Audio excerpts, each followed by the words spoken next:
bringing the people behind our food to life.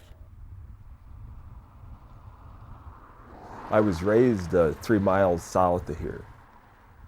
We lived in Gettysburg until I was 5 years old, and then the folks, we moved to the little town of Gorman. Dad ran the grain elevator for Peavy.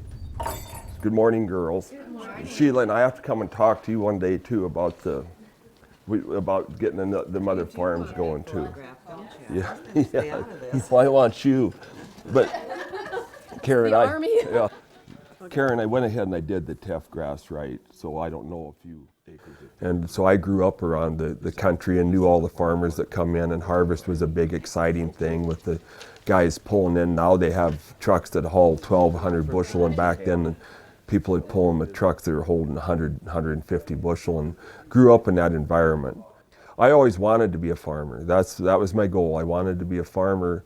You know, a lot of times people set goals to like how much money they can make in their life, and I think there's a lot more to this world than money. And I just, the happiness, the presence of the Lord, I just think there's a lot more things important in this world than money.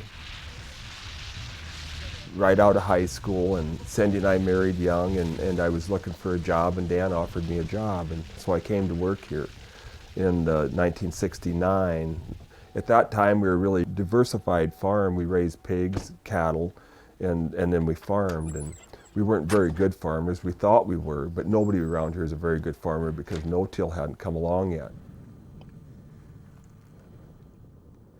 I've been farming for 40 years. The land, but all this land, I'm just a steward of the land, because I think if you take care of the land, it'll take care of you. That's a saying I've had forever. And I just really think that the better you take care of the land, it's going to pay you back. It likes it. That's along with the no-till, the cover crop, the building of the organic matter. You take care of the land, it'll take care of you. There's nothing I like better than to be out in the field and be digging and having that in my hands, and the dirt and the smell, and I'm just passionate for the soils. I mean, it's just the more I can learn about them, the better I like it. Look at that aggregation. Another thing you find, you guys, if you smell this, it smells like it'll smell like potatoes. We never paid enough attention to what was going on below the ground. We were always looking at on top of the ground. Everybody said, boy, that corn looks good, boy, that oats looks good, and there's just as much root mass underneath the ground as what there's stuff on top of the ground. And I just totally think that the more we can learn about what's underneath the soil surface and how to take care of it, the better producers will be.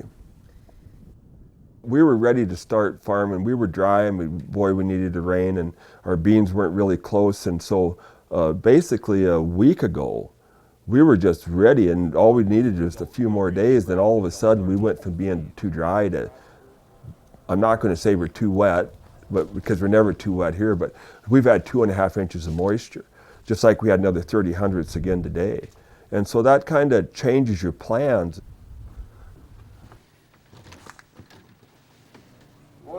You ready for this? Betcha.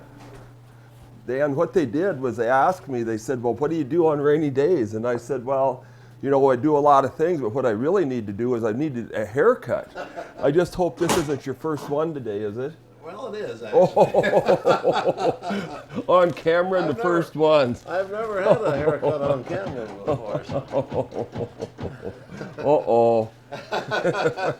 You plan your time as well as you can, and then you just go with the flow, and whatever happens, happens.